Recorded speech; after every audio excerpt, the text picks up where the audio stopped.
24 cases, 7 levels. I've put together some of the most disturbing moments ever caught on CCTV footage. We'll begin with the mildly chilling and with each level descend into the truly horrifying.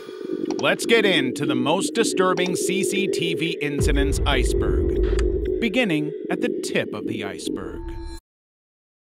Level 1. Jogger pushes woman in front of the street. On the morning of May 5, 2017, a 33-year-old woman was walking across Putney Bridge in London when something shocking happened. A jogger ran past her and suddenly pushed her into the street. She fell hard right in front of a moving bus. The number 430 bus, traveling at 12 miles per hour, swerved just in time, missing her by only inches. If it had been going any faster, she might not have survived. Strangely, about 15 minutes later, the jogger returned to the same spot. The woman tried to confront him, but he ignored her and kept running. Luckily, the bus's dash cam had recorded the incident, and that footage launched a police investigation. The jogger was described as a white man in his 30s with brown eyes and short brown hair. Police reviewed 50 possible suspects and arrested 3 men, but all were released without charge. After a year of searching with no results, the case was closed in June 2018. The man who nearly took a life has never been identified. Shopping cart launch. On February 16, 2023, 36-year-old Rogério Santos da Silva was waiting in line at a store when he suddenly stepped out of the queue. He walked over to grab an empty orange cart, calmly lifted it, and began walking back toward the woman who had been standing behind him. Unaware of what was coming, the woman had wheeled her own cart forward to take his place in line. That's when Rogério raised the empty cart above his head and hurled it directly at her. The metal frame slammed into her head and she collapsed instantly. CCTV footage captured the terrifying moment as nearby shoppers rushed to help. She remained unconscious for a while before being placed in a wheelchair and taken to the hospital. Rogério was arrested on the spot and charged with minor bodily harm before being released. The 45-year-old victim suffered no serious injuries and later said she had done nothing to provoke the attack. Oriole Gray.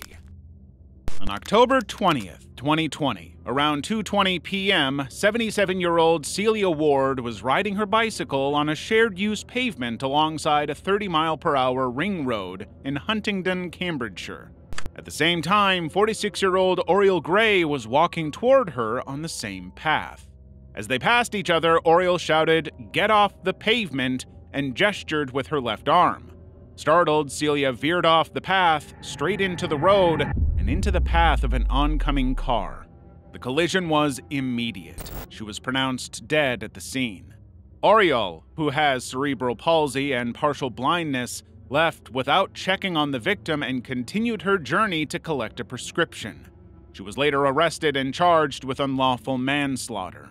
On March 2nd, 2023, she was sentenced to 3 years in prison. But in 2024, her lawyer flipped the script. They successfully argued that shouting and gesturing alone couldn't be considered assault. The conviction was overturned. Gray was released, and no retrial was scheduled. Celia Ward's death, however, remained final. The Raricks. In February 2021, Christina Raricks pulled into her garage, unaware that someone was waiting to ambush her. As she parked, a man emerged from the side of the house and slipped into the garage just before the door closed behind her. In the early hours of the following morning, Halton firefighters responded to a fire at the Rarick residence. Once the flames were extinguished, they discovered the bodies of 56-year-old Christina and her husband, Andrzej Rarick, inside the garage. During the investigation, authorities found the CCTV footage recorded on a neighbor's property across the street. The intruder was 30-year-old Harrison Brown, who had a business relationship with Christina. Investigators determined that once the garage door closed, Brown attacked Christina, fatally stabbing her. He then stabbed Andrzej multiple times. Brown remained on the property until at least 9 p.m. and returned at dawn to deliberately set the house on fire. On March 6, 2021, Harrison Brown was arrested and charged with 2 counts of first-degree and 1 count of arson. December 1st, 2023, he was sentenced to life in prison with no chance of parole for 25 years. Hey Abyssal fans, quick update before we proceed. From now on, our icebergs will be 8 levels instead of 7. However, YouTube would take our channel down if we posted content this disturbing here, so we'll be posting it exclusively to our Patreon. If you'd like to watch the exclusive 8th level while supporting us at the same time, check out the first link in our description. Level 3. Freezer Death. On September 8th, 2017, 19-year-old Kenika Jenkins borrowed her mother's car to attend a party with friends. She never made it home.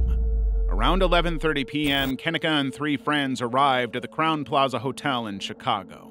The party was on the 9th floor in room 926. The room was packed with nearly 40 people in a space meant for 2, but it didn't stop the girls from having fun. Just 15 minutes after arriving, Kenika called her older sister. That would be the last time her family ever heard from her. Over the next couple of hours, she drank cognac heavily while posting videos and going live on Snapchat, Instagram, and Facebook. By 3:15 a.m., the girls were ready to leave, but Kenika was too drunk to walk on her own. Staggering, barely able to stand, she realized she'd forgotten her phone and car keys upstairs. So her friends left her alone by the elevator to retrieve them. By the time they returned, she was gone. Panic set in. Her friends called Kenika's mother, Teresa Martin, who rushed to the hotel by 5 a.m., but the hotel staff refused to help without a police report. So she called 911, and that report wasn't filed until 1:15 p.m., hours after Kenika had vanished. Police combed through endless hours of CCTV footage. Eventually, they spotted her alone, stumbling through the hotel hallways, but they didn't see her going somewhere else or exiting the building. Eventually, on September 10th, they spotted her alone walking into an unused kitchen area on the lower level. Immediately, the hotel staff was instructed to check the kitchen, but nothing could have prepared them for what they were about to see. Kenika was found face down inside a walk-in freezer, 1 shoe off, frozen to death. There were no signs of trauma or violence, so the authorities ruled the death as accidental hypothermia, worsened by alcohol intoxication and prescription medication of a drug called topiramate. But her mother and the public were not convinced. She was not on prescription for that drug, and the CCTV footage didn't show her walking into the freezer. Teresa Martin filed a $50 million lawsuit accusing the hotel of negligence. In December 2023, they settled for $10 million, and the case was officially closed, although many questions are still left unanswered. Mackenzie Shirilla. At first glance, the surveillance footage looks ordinary, just a car turning smoothly into Progress Drive in a quiet business park. But what happened next was anything but normal. Inside the 2018 Toyota Camry was 17-year-old Mackenzie Shirilla, her boyfriend Dominic Russo, and his friend Davian Flanagan. Weeks before this, Mackenzie had gotten into an altercation with Dominic and threatened to crash the car. She was upset over a disagreement and refused to calm down, so Dominic called his mother and asked to be picked up. Their relationship was described as toxic, and during every disagreement, Mackenzie degraded her boyfriend, calling him names, threatening him, and sometimes damaging his property. So, on July 31st, 2022, after she drove on Progress Drive onto Alameda Drive, she lost it. She drove the car at 100 miles per hour, accelerating and jerking the wheel left to right before finally crashing into a brick building. The result was fatal. Dominic Russo died at the scene. Davian Flanagan was rushed to the hospital but later died from his injuries. Mackenzie was found unconscious behind the wheel, but she survived with minor injuries.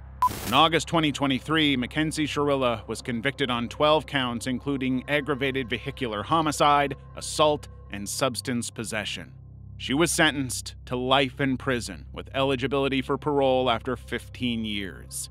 What appeared to be an accident was ruled deliberate and deadly. Courtney Lake. On the evening of June 7th, 2017, 24-year-old Courtney Lake left her home on Wellington Crescent in Mount Pearl, Newfoundland. At 7:54 p.m., she was seen entering a black GMC pickup truck driven by her ex-boyfriend, Philip Smith. He had recently been released from prison after serving time for multiple crimes committed against her. That was the last time she was seen alive. At the time of her disappearance, Courtney was dealing with tensions from two former partners. Philip Smith, her most recent ex, had been violent toward her in April 2017. Her mother reported the attack, which ended the relationship. Another ex, the father of her son Oliver, was also trying to rekindle their past relationship. In May, Smith escalated his behavior by sending intimate images of Courtney to her new boyfriend without her consent. She reported him again and was granted a peace bond barring contact with Philip. But on June 5th, Smith attempted to contact her 33 times. When she didn't answer, he drove to her house. She called the police, but he left before they arrived. He was arrested later and spent 2 days in jail. After his release, he picked Courtney up, and she never came back. When interrogated, Smith later admitted to being with her that night, but denied involvement in her disappearance. With no body, no charges were filed. Months later, he was found dead near Bellevue Beach. The case remains open, and Courtney's family are left searching for answers and remains. Level 4. Tesla Crash. On the morning of November 5th, 2022, Zan, the owner of a Tesla Model Y, was on his way to his cement store in Chaozhou, China. But what began as a routine drive quickly turned into a nightmare. The problem started when Zan couldn't park the car. The vehicle suddenly swerved and began accelerating uncontrollably, reaching high speeds over a stretch of 2.6 kilometers. At first, a motorcycle passed by and the Tesla swerved to avoid it, but just over a kilometer in, it struck another motorcycle heading in the same direction.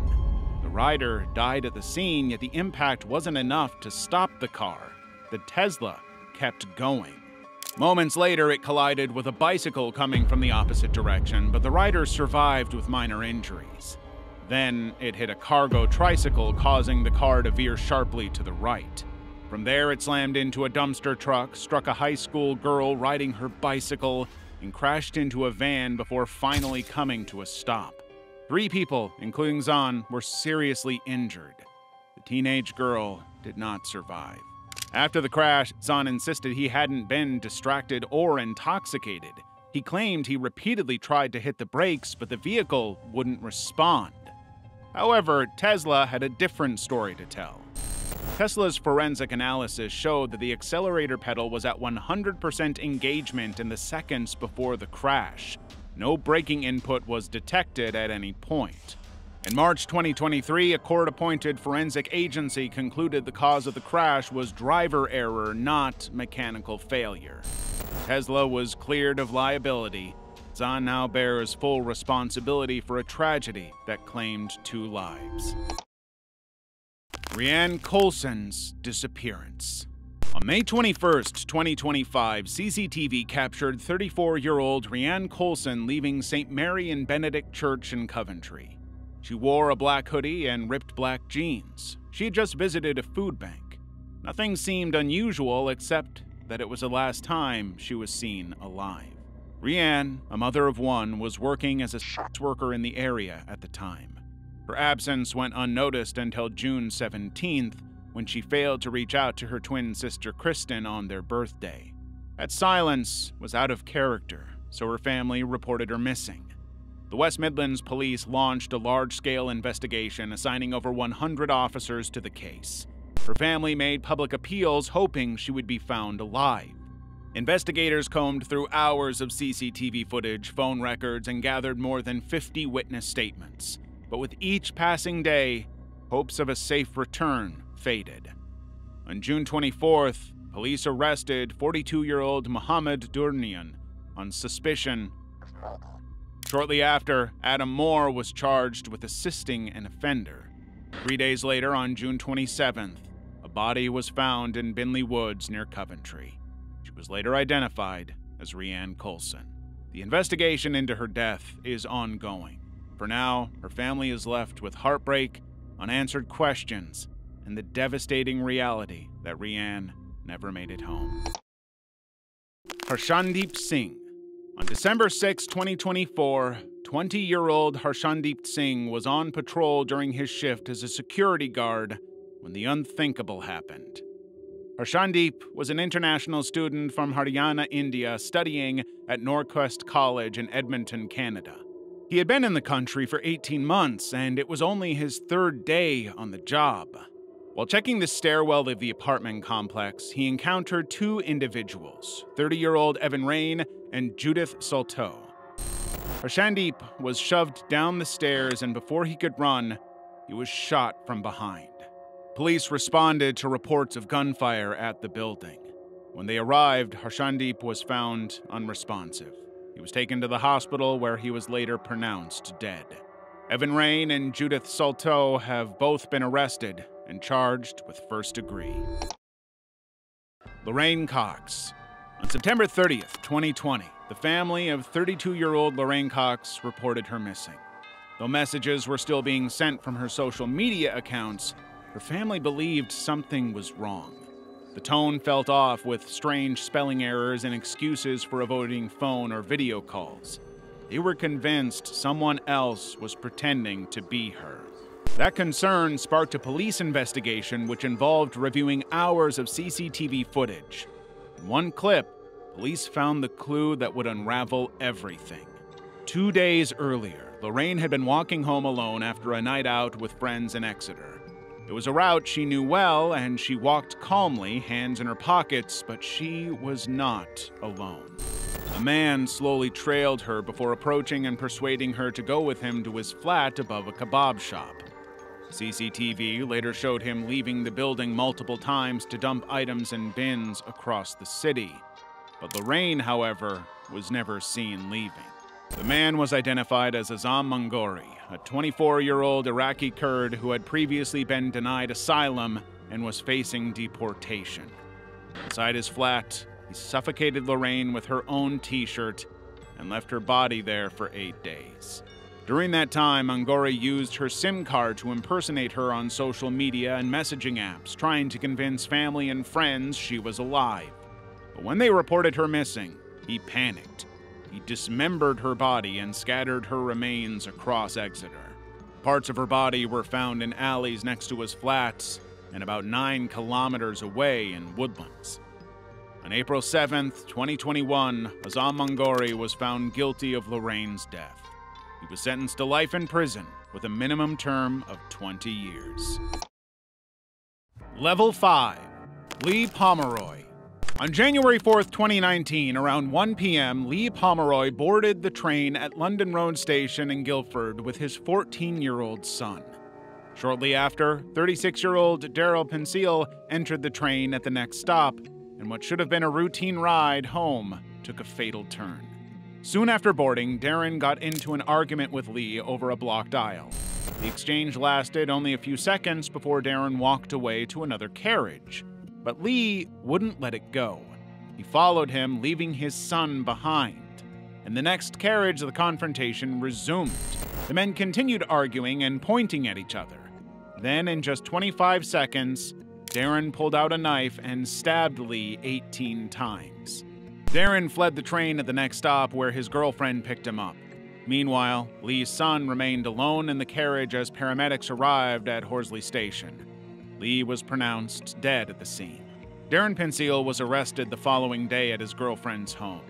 On July 12, 2019, he was convicted of the crime and sentenced to life in prison. Fell onto the tracks. On June 3, 2025, CCTV footage at the Pusat Bandar Puchong LRT station, Selangor, captured a heartbreaking moment of unawareness. A 36-year-old Taiwanese man who was walking alone on the platform edge accidentally fell onto the train tracks. As soon as his body hit the ground, he looked up to see an oncoming train, but it was too late to run back. The train struck him before stopping a few seconds later. Onlookers stood on the platform edge, horrified and waiting for emergency responders to get his body out from under the train. was pronounced dead at the scene by the fire and rescue team. Although the CCTV footage answered all questions, police are carrying out investigations and have ruled out foul play. To avoid any repetition of such incidents, the transport ministers have instructed Prasarana Malaysia Berhad, Rapid Rail's owner, to install platform screen doors at all LRT stations. Paulius Petrosinas. On July 13th, 2020, Paulius Petrosinas was captured on several CCTV cameras laughing and playing with the man who would later take his life. In the hours leading up to his death, 24-year-old Paulius was seen with 20-year-old Sean Buell. The two appeared to be in great spirits, laughing, joking, and chatting casually in the corridor of a building before heading to a nearby convenience store. But everything changed when they returned to a block of flats in Cherville Rise, Heathtown. Inside was the apartment of Paulius's girlfriend, where an argument broke out between the two men over a deal. In the heat of the moment, Sean pulled out a hunting knife and stabbed Paulius.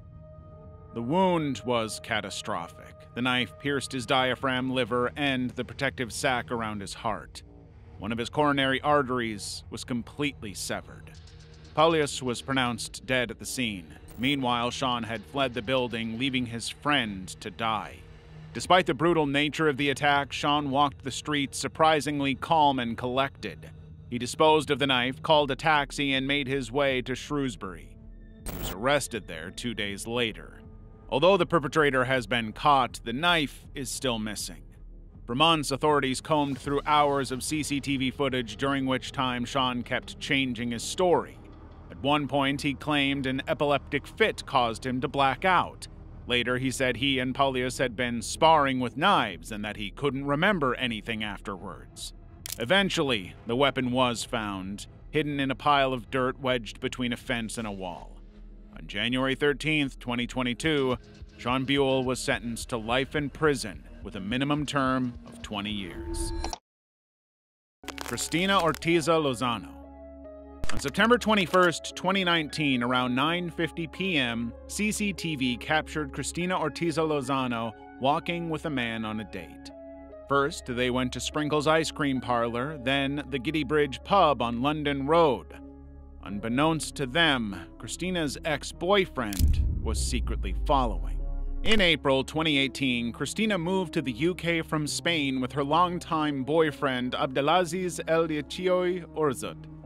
The couple met in school, dated for 12 years, and lived together in Liverpool before relocating to Southampton. But in August 2019, Cristina ended the relationship. While she had moved on, Abdelaziz had not. That night, he was lurking in the shadows, watching, following, and waiting. As Cristina and her date walked toward her flat on Spear Road, CCTV caught Abdelaziz trailing behind. Outside her apartment, he stood holding flowers. When Cristina arrived, he followed her inside while her date waited outside. Once inside, he grabbed a kitchen knife and stabbed her 23 times in the neck, chest, and abdomen. Cristina was pronounced dead at the scene. Police found Abdelaziz in the garden, bleeding from stab wounds to his chest and other minor injuries. He was treated and later charged in court. On March 17, 2020, Abdelaziz El Yachioy Orzat was found guilty of the crime and sentenced to life in prison with a minimum term of 19 years. Twin criminals. On January 13, 2010, 16-year-old twin sisters Yasmia and Tasmia Whitehead returned home from school to find their mother dead in a pool of her own blood. One of the twins ran outside and flagged down a deputy patrolling the streets. This triggered a series of investigations, but nothing prepared the police or the public for what they would uncover. At first, the police treated the girls as victims who had just lost their mother in a brutal attack. The 34-year-old woman was lying in her bathtub at her home in Georgia. She was bleeding from the head, had bite marks, cuts, and scratches all over her body. But as the questioning began, something didn't sit right. The twins claimed their mother, Nikki Whitehead, had locked her bedroom door, so they didn't see her before leaving for school. They added that they left home around 8 a.m. and were only 10 minutes late for their first class. During the interrogation, the girls cried and insisted they wanted their mother back, but soon, things grew suspicious. Detectives noticed they were covered completely and even had gloves on their hands, so they decided to split them and interrogate them separately. When detectives asked them to remove the gloves they were wearing, they found fresh cuts and bite marks on both girls. The twins claimed the injuries came from an earlier fight with each other. One of them even said she bit herself when she was stressed. To convince the officers, she started to bite herself after she was separated from her sister. Despite the inconsistencies, police allowed them to go home while they carried out a deeper investigation over the next 4 months, gathering forensic evidence, bite mark impressions, and blood samples. The girls claimed they arrived at school by 8:15 a.m., but CCTV footage showed them entering school after 10 a.m. Earlier footage also showed them at a gas station at 10:10 a.m., either refueling or buying something. Their alibi was clearly false. In May 2010, Yasmia and Tasmia were arrested and charged with their mother's death. They were held in a juvenile facility until their case was moved to adult court. For nearly 4 years, the sisters denied any role in their mother's death, even as police uncovered more forensic proof and caught more lies when questioning them separately. But then, one of them cracked. I pick up butt, and I hit it with butt. In January 2014, Tasmia Whitehead pleaded guilty to voluntary manslaughter, falsification, and possession of a knife during a crime. She revealed that a fight had broken out between them and their mother that morning. In a fit of rage, they hit her with a ceramic pot, bit her, and stabbed her several times. After she died, they dragged her body to the master bathroom and tried to clean up the mess. When they realized it was too much, they made up a story and went to school as if nothing had happened. In February 2014, Yasmia also pleaded guilty to the same charges. Both girls were sentenced to 30 years in prison and are currently held in separate facilities under the Georgia Department of Corrections. Grace Millane.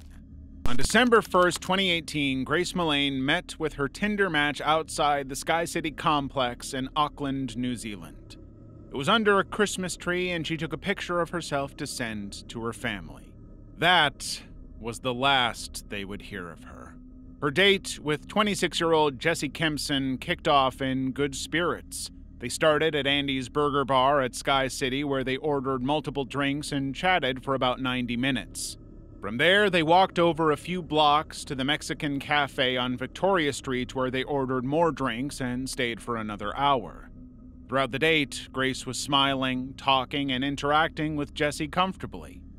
By 8:30 p.m., they moved to another bar across the City Life Hotel, where they continued drinking, kissing, and socializing.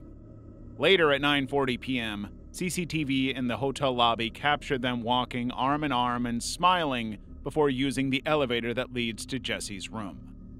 This was the last confirmed sighting of Grace alive. By the time Jesse Kempson was captured again on camera, he was alone and making unusual purchases. The morning of December 2nd, 2018, Grace's 22nd birthday, she was already shoved into a suitcase. Between 8 and 8:40 a.m., CCTV captured Jesse at the warehouse buying a large suitcase. Then he visited a Countdown supermarket where he purchased cleaning supplies before returning to his room. Later, he left his room to rent a red rental car and returned to City Life Hotel. That afternoon, while Grace's body was still in his room, he went on another Tinder date with another woman. Later that evening, between 7 and 9 p.m., he bought more carpet cleaners and hired a rug doctor machine, then returned it after use. At 9:26 p.m., Jesse wheeled 2 suitcases to the rental car parked at Wilson Car Park. One of them held Grace Millane's body. On the morning of December 3rd, he drove into the ITM hardware store in Kumau, where he purchased a shovel and bolts. Then, he buried Grace in a shallow grave along Scenic Drive. To remove forensic evidence and bloodstains, he took his clothes to the dry cleaners. After that, he proceeded to a self-service vehicle wash to wash off any underlying bloodstains on the vehicle. Meanwhile, Grace's family, who were far away in the United Kingdom, grew increasingly worried when she didn't contact them on her birthday. On December 7th, they reported her missing, and a police investigation began immediately. After reviewing hours of CCTV footage, Jesse was identified and arrested on December 8, 2018 at the City Life Hotel. At first, he denied having anything to do with her disappearance, but when evidence was piling up against him, he confessed to taking her life. According to him, her death was the result of a consensual rough sex that went wrong, but the jury didn't believe him. Eventually, he was charged with the death of Grace Mullane and sentenced to life imprisonment with a minimum term of 17 years. Level 6. Odessa Carey Jr. This is CCTV footage of 36-year-old Odessa Carey Jr. walking with a blue bag slung over her shoulder and a white plastic bag in her hand. Inside the blue bag was the decapitated head of her 73-year-old mother, also named Odessa Carey. On April 2019, a day before this footage was captured, Odessa Jr. smashed her mother's head with a mallet, taking her life instantly. She then proceeded to decapitate her using knives and scissors. Afterwards, she carried the severed head to the bathroom and removed her mother's brain before placing the head inside the blue bag. Then, she calmly placed the bag on her shoulders and went out to visit a family friend named John Marie, as if nothing had happened. At John's house, with blood still in her hands, Odessa used baby wipes to clean herself before showing him what was inside the blue bag. Disturbingly, she pulled out her mother's head and kissed it in front of him. At the time, John didn't own a phone, so he waited until the next day before contacting the police. When the authorities finally reached her, they found the decapitated head hidden in a cupboard under the sink at a home and guidepost where she was staying. Odessa sat there, looking blankly as officers read her rights.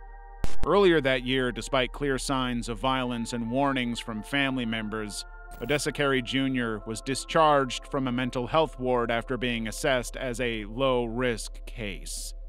She had a history of attacking her mother and harming pets. Eventually, she was charged with her mother's death, but due to her severe mental illness, she was sentenced to a secure hospital instead of a prison. Meta Price.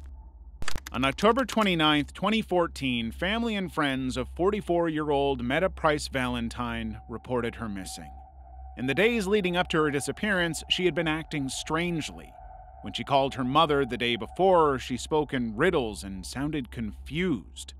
Earlier that evening, around 5:30 p.m., CCTV captured her walking toward her apartment complex in Sycamore Park off Old Wilmington Road after attending a neighborhood watch meeting. Just as she entered the building, a man ran in after her. And that was the last time she was ever seen. She didn't show up for Bible study that night and stopped responding to calls. Police quickly identified the man who ran after her as Reginald McDowell, an ex-partner with a history of violence toward her. Back in 1999, while Meta was seeing another man, Reginald kidnapped, robbed, and shot at the couple. He was charged and sentenced to 15 years in prison, but only served 10. After his release in 2011, he resumed his relationship with Meta until they broke up again in October 2014, just 2 weeks before she disappeared. Initially, Reginald cooperated with the investigators, but later on, he cut off all communication. On March 30th, 2018, Reginald McDowell was formally charged with first-degree and kidnapping in connection with Meta's disappearance. He is still on the run. Meta Valentine has never been found dead or alive. Ronan Kanda. On June 29th, 2019, 16-year-old Ronan Kanda was walking home after visiting a friend to buy a PlayStation controller. It was around 8 p.m. and Ronan had his headphones in, smiling at his phone as he strolled through Wolverhampton, completely unaware of the danger behind him. Earlier that day, 17-year-old Prabjit Vidhesa had picked up a ninja sword set and a large machete from a local post office. He had ordered them online under a fake name, and he was out to collect a debt. Alongside his friend Sukhman Sergil, also 17, Prabjit watched Ronan leave his friend's house and mistook him for the person who owed him money. As Ronan walked home unaware, the two followed him, weapons in hand. Just yards away from his home, Prabjit stabbed Ronan twice with the sword, one cut deep in his hip and the other penetrating into his heart. He collapsed and died at the scene. Then they realized they harmed the wrong person. In a frenzy, they fled, disposed of their weapons and clothes, and tried to cover their tracks, but it didn't last. Within days, both were arrested and charged with Ronan's death. July 13th, 2023, Prabjit Vidhesa and Sukhman Sergil were sentenced to life imprisonment with minimum terms of 18 and 16 years, respectively. After Ronan's death, lawmakers and his grieving family pushed for tighter controls on online knife sales. His case added urgency to national efforts to restrict access to dangerous weapons and prevent further tragedies like his. Level 7. Louise Smith. On May 8th, 2020, 16-year-old Louise Smith was reported missing after she failed to return home from school. Just a month earlier, she had moved in with her older cousin, Shazlyn Jane Mays, and her husband, Shane Mays. They all lived together in Leigh Park, Havant, in Hampshire. Once Louise was declared missing, investigators combed through hours of CCTV footage to trace her movements and uncover the reason for her disappearance. On May 8th, 2020, at noon, CCTV captured Louise leaving the home with her uncle Shane.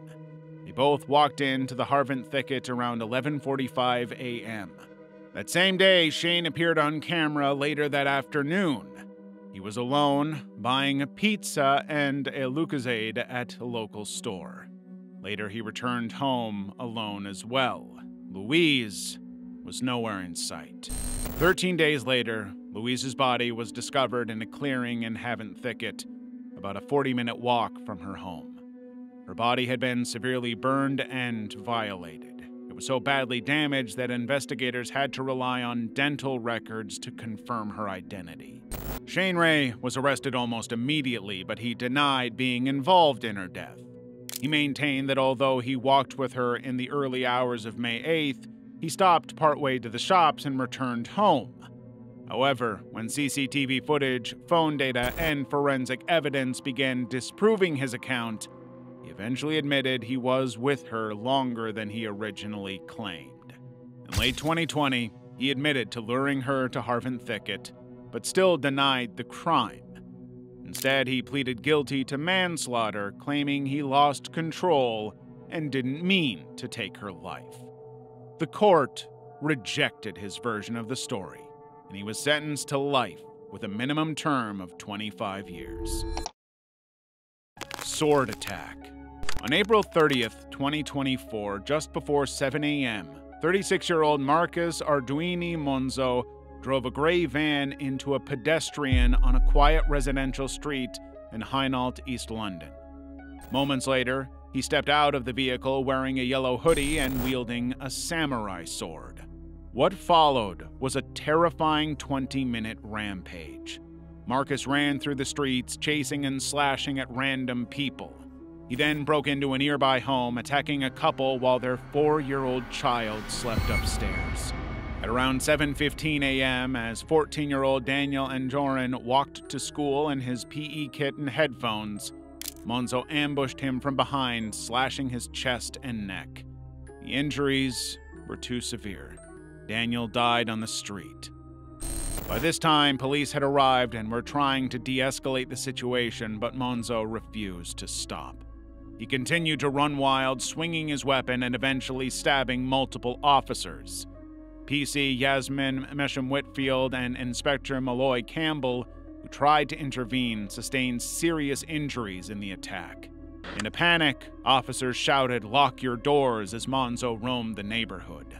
He He was finally subdued around 7:22 a.m. after officers used a taser and tackled him to the ground. On June 25, 2025, Marcus Arduini Monzo was found guilty and was sentenced to life imprisonment with a minimum term of 40 years. Pre-teen crimes. On May 29, 2024, 63-year-old Scott Habermale was cycling to work at Sandia National Laboratories in Albuquerque when a car suddenly swerved into the bike lane and struck him. By the time the authorities arrived, he was dead at the scene with no leads and no traces. Initially, police received CCTV footage from a nearby church showing the vehicle, but not the occupants. For many months, no arrests were made because there were no immediate leads, identifiable suspects, vehicle registration, or footage linking anyone to the crime. Until 2025, when their attention was called to a viral video online. Hurry up before that even starts. They gonna hit him hella fast, nigga. Just bump him, bruh. Like, you like bumped him? Yeah, just bump him. Go like 15, 20.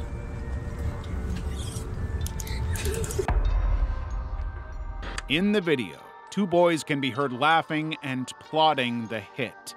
One even said, "Just bump him, brah," just before the car hit Scott. The school principal identified the voices in the video, and multiple witnesses identified them by their voices in the video. On the 17th of March, 2025, a 13-year-old was arrested and charged with first-degree conspiracy to commit the act, leaving the scene, and illegal handgun possession. An 11-year-old was also taken into custody. Later, in May 2025, a 15-year-old was arrested after voice recognition linked him to the vehicle mid-reporting. Now, a total of 4 suspects face charges. Minnesota mass shooter. On November 29, 2020, at exactly 2:19 a.m., police received a 911 call reporting fireworks or gunshots at the Shady Oaks apartment complex in Albert Lea, Minnesota. Officer Cody Needham was dispatched to patrol the area, but he had no idea he was walking straight into a trap. Moments after arriving, Officer Needham was ambushed and shot through the side window of his squad car. He quickly took cover and called for backup. What followed was an 8-hour standoff that left the entire neighborhood on edge. At first, officers couldn't tell where the shots were coming from, but as time passed, the danger escalated. The shooter was no longer just firing at the police. He began shooting across the complex at neighbors, at passing cars, and at anyone going about their business unaware of the looming danger. That's when it became clear. The shooter wasn't targeting officers. He was targeting the residents, and the officers had to act fast. They knew 2 things needed to be done. First, stall the shooter and prevent him from moving to a different position. Second, evacuate the building. But there was a major obstacle. They had no key fob to access the apartment complex. The officers split into 2 groups. One stayed back to maintain position and distract the shooter. The other circled to the rear of the building, attempting to evacuate residents from the back. At 2:35 a.m., the shooter fired at 60-year-old Daniel Thorpe, a resident who was exiting the building completely unaware of what was going on. He was shot and wounded. Just moments later, a woman came running out screaming. She had seen the shooter on the far side of the 2nd floor. She handed her key fob to the officers and hid in her car for safety. Then, the shooter fired again, this time at a car driving past the complex. The driver, Preston Flink, was hit in the leg and rushed to safety by officers. By 3 a.m., the SWAT team was activated and arrived on the scene. With backup in place and a way into the building, officers successfully evacuated the ground floor residents. They also ensured no one remained in open view where the shooter could strike. For a while, the gunfire stopped. As dawn approached, the police finally gained full visibility. With drones in the air and a sniper ready, they spotted the shooter on the 3rd floor. Officers tried to negotiate, but the shooter refused to engage. 7 hours had passed, and officers had run out of options. At 9 a.m., tear gas was deployed into the apartment. Forced to move, the shooter stepped close to the window. In that instance, Minnesota State Patrol sniper fired, shattering the glass and injuring him. Defeated, the shooter surrendered and was taken into custody. He was identified as 21-year-old Devin Wyland. In a shocking twist, investigators discovered that he had been the one who made the 911 call, an elaborate setup to lure Officer Needham into an ambush. When questioned, Wyland explained that he wanted to die but didn't believe in taking his own life. So he came up with a plan: call in a fake report, provoke the police, and get them to shoot him. That's why he never aimed directly at officers. But the court didn't buy it. He was found guilty of 3 counts of first-degree attempted and 3 counts of second-degree with a deadly weapon. On February 28, 2023, Devin Wyland was sentenced to 50 years in prison.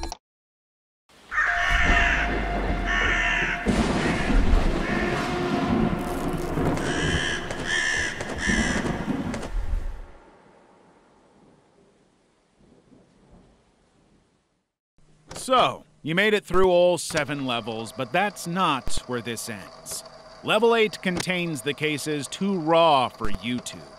Click the link in the description to unlock the final unfiltered level, only on Patreon.